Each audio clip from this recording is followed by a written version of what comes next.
Hi, I'm Brant Menswar, and welcome to my show, Just a Moment. As a former world touring musician turned keynote speaker and author, I've experienced my share of life-altering moments that have both broken me and propelled me forward. How you leverage those moments or push through them will define your destiny. Each week on my show, I'll provide tools on how to maximize those moments, as well as interview some of the most successful entrepreneurs, entertainers, and athletes on how the power of a single moment changed their life.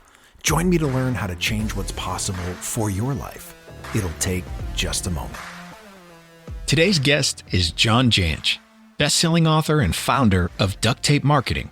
Though he spends his days inspiring CEOs and consulting companies to build formidable marketing engines, John's beginnings were far from the realm of corporate celebrity he inhabits now.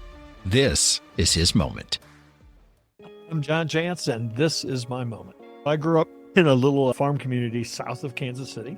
It was a township. We had a rural route for our mailbox. We had a party line for our telephone. So this is not only where, this is like how long ago that I grew up. The closest town to us was a town called Bucyrus. My father was a manufacturer's rep, so essentially he had the companies he represented. And it was back in the days when he would go from town to town, go around the square and hit the variety store and the hardware store and sell them stuff. And my mom was pretty much full-time homemaker. You'd have to have somebody on staff full-time for that many kids.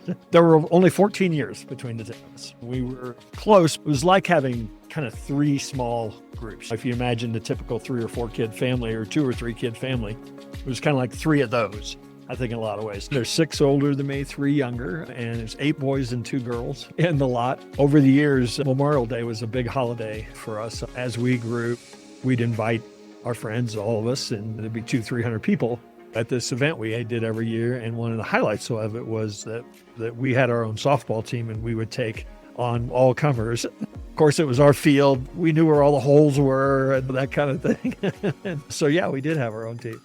My grandfather, I think, really was regimented more than strict, if that makes sense. Every Saturday, if something was broken, you fixed it. If it wasn't broken, you painted it. And that was how my father certainly was. When something, wouldn't go right, his big saying was, fix the problem, not the blame. I don't care what happened. What's the solution? A rural upbringing with a strong work ethic and a large family made John's childhood something out of a Norman Rockwell painting. However, in the picture-perfect, idyllic outskirts of Kansas City, John had to fight to figure out who he would become. At the younger end, in a family of 10 children, John's curiosity and can-do attitude set him apart. That's a really common business question. What's your superpower? And I've always just immediately say curiosity. That was my superpower, I think. You know how families have these stories that they tell for 50 years. Half of them are true, half of them are completely made up. But I remember my mom telling a story that we'd go to the grocery store and I would just wander off and be talking to people and getting into things. And the running joke was my mom would say to my dad, you watch the other and I'll watch John. I was one of those people that took stuff apart because I wanted to see what was inside of it. And if something's out of place, I got to know why. It can certainly be a superpower in business. Half of what we do is figure out how to do things. By the time the 7th kid comes along, I'm not sure if they know where I went to college. My dad, he said there was always a guy in the unit that you needed something done and you didn't really care how it got done or didn't need to hear the details. You just wanted it done. There was a guy. And he used to always say I was that guy in the unit. And I think it's ingrained in my brand. I can figure stuff out and I can hustle. And when it comes to business, the only thing I knew when I started my business was I could get work. And I think that part probably stuck with me more than you should go to the best schools and be a doctor. I think probably anybody who's grown up in a family with that many siblings struggles to be a pleaser, struggles to get attention. A lot of times I feel like I started a business not because I had this amazing idea and I just knew it was going to be successful. I wasn't sure I could do anything else. Out of adolescence, John followed a familiar path. College, marriage, kids, and a growing business that brought a comforting sense of stability. Until the day that stability was unexpectedly shattered. I got married a year out of college, had a child 2 years out of college, and then 3 more after that. So that was a lot of what we did in the 20s. Out of college, I worked for an ad agency for about 5 years and then said any dummy can run a business and did my own thing. I had owned my business at that point for about 6 years. So I was starting to figure things out. I was starting to generate significant revenue, had employees, and again, I was a good hustler and was able to find work. I can't say there was any vision for what the business was going to be. It was, let's see what next month brings. Outwardly and on paper as well, things looked like they were going quite well. Looks, however, can be deceiving. John's moment arrived just when everything seemed settled and routine had taken root. Then came a reality that would ultimately reshape the way he saw his entire business. 1994, and as I said, I'd had my business about 6 years at that point, and I had some big clients, some small clients. It was a marketing agency, so it was doing marketing the way I'd seen it done. To that point, back when you had offices and people would actually drop in unannounced and call on you. So somebody came to the office and said, I need to see John. And so my colleague at the time came back and said, hey, there's somebody here to see you. And I was like, do they have an appointment? Who is it? I don't want to talk to anybody. And she said, I really think you need to talk to him. So she hands me the card. Chris Davis, Special Agent, Federal Bureau of Investigations. Kind of wished it was a copier salesperson at that point. And so he was there to serve me with a summons to appear before a grand jury, which, not fun. I had a client that we had been working with that we weren't doing anything illegal, but I was pretty sure they were. They paid us, and we did the work, and that part of it was fine. So, again, I go and appear before the grand jury. It's like white plastic chairs, fluorescent lights. It's very unglamorous. The real kind of lesson I took from it was, first off, I don't want to ever do that again. Secondly, it was a moment to say, how did I get here? And I think it was probably the first time or the moment really where I started taking my business seriously and really kind of saying, look, I have to decide who I'm going to work with. I get to decide who I'm going to work with. And it completely changed everything I was doing. I completely changed the client base, completely changed my approach. It was really the birth of duct tape marketing and what I've been doing the last 30 years. But, that idea that if you don't take your business seriously, if you don't think about where you really want to go, regardless of, and you have these personal values, it's really easy to get pushed off of that path if the whole goal is this idea of just hustle and let's see if we can get work. And so it was a real wake-up moment. So like a lot of people, I think, that it didn't kill me and I came out of it better, but it was very much a defining moment.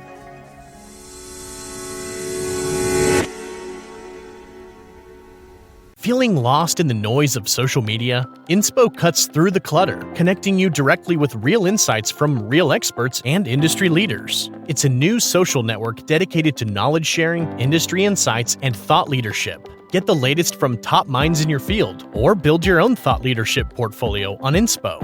Already trusted by thousands of professionals worldwide, be part of the conversation and download Inspo Experts today on the App Store or visit www.inspo.expert. John, thank you so much for being with us on Just a Moment. Welcome. We've known each other for years. Love your organization, what you do. You've written so many books that have been so valuable. I want to talk a little bit. I love hearing you talk about hustling. In my head, it's that pure salesmanship. It's the Glenn Gary, Glenn Ross. But hustle culture has gotten a little bit of a bad rap the last decade or so. I'm curious to know what your thoughts are on downplaying of hustle culture the last few years. When I talk about hustle, it was get up every day, go out and see if you can figure something out. If somebody asks you to do something, figure out how to do it. Never say no. Was really it. I think what it's turned into is this, and we can bash social media and society and all the things, but I think it's turned into this look at me kind of thing, as opposed to, hey, I'm going to make something of myself. I'm going to get out there, work. Nobody's going to hand it to me. Is how I viewed hustle. And I think it's got bastardized into this idea of I can tell people I'm busier than they are. And I think that's the real difference. And I think that's the thing that, when people started using it as a badge, as opposed to earning their stripes, I think that's when it probably started turning people off. Yeah, I agree. And I think it's part of it is also hustle in a negative way if you're trying to hustle somebody out of their money, right? 100%. Yeah. Yeah. That's, it's a shame because it used to be that guy really hustles. Yeah. That used to be a compliment. Right. I can remember I had a coach playing baseball when we took the field. If you didn't sprint from that dugout to your position, you didn't play the next game. It was that mentality of you need to hustle. You need to get out there. You might be the worst player on this team, but you don't have to be the best player to hustle. And that was the whole bit. And so I agree 100% on that. I love this moment for you of this sort of the shock and awe of having the FBI come for a visit. Obviously, it puts you in a position to ask some questions about how you conduct your business, making sure something like that never happens. But I'm curious what changed from the type of clients, like from that point of view, how did it change what you were looking for in a company you wanted to do business with? I can't say that I was immediately pure about this or even am today to a large degree, but I put a lot of stock in, do I share beliefs with this person? Do I value what they do? Do I get along with them? At the end of the day, especially in the work that we do, we spend a lot of time with clients. And so that I'm not saying I have to like every single person that we're going to do business with, but there definitely are some red flags that will have me say no. And, to some degree, people, you think, oh, this person calls you up and they want you to come out and then propose to do some work. Like, how can you really get to know them? People leave clues everywhere. And especially now, it used to be harder. Now I could probably tell you what you had for lunch today, Brant, if I spent much time, right? So people leave clues about who they are, about what they value, how they treat their people, how they participate in the community, in their industry. And so some of those kind of public cues are something that we'll lean on pretty heavily. Coming through this now, having this business for decades and the success that you've had, how important is the plan for you now? Because back then, I get it, man. You're out there. Anyone that's the answer is yes, and then we'll figure out how to do it. How important is the plan as you've gotten older? I'd like to say a lot more important because that would be the mature answer. But it's just I am who I am. What I have done is I now have an amazing team that is doing that part and keeps me out of being the wrecking ball. And I think that's the lesson that I don't think everybody needs to become something they're not, but they definitely need to recognize where they have weaknesses and blind spots. And there's lots of ways to fix that and still bring the magic that you bring, as long as somebody's got the brakes. Yeah. I think that one of the most difficult lessons for an entrepreneur to learn is sometimes the people who get you where you aren't the people to take you where you want to go. And that requires a lot of self-awareness. Very much like you, I'm a creative. I like starting things. I don't want to be the person responsible for the nuts and bolts to take it over the finish line. But God, I love that creative process of something new. When you were first doing this, before you had those people in place, how did you deal with the getting people over the finish line when you knew that you were really more about, I'm really good at convincing somebody to do business. And yes, now the business is here. How long was it before you had people in place to really take that on? I've been doing this over 30 years. I've definitely had a rock solid team for 10 years. First 10 years, it was a lot of me hiring people that were more doers that could do things. So it was a longer process than I'd like to admit, quite frankly. I like doing the work that we do and I'm good at it. And so that's probably one of the hardest things for a founder to extract themselves from, is the work that they like to do, even though it no longer really serves the business. And so I probably went at least 10 years too long doing that. Wow. Yeah. Especially when you're the founder, like when it's your blood, it's your sweat and tears that have built this. What was the real lesson for you? And I'm sure it wasn't like hey, I've decided next Wednesday I'm going to let go of this. It's been a very long process. What's that big advice for the person struggling to let that go?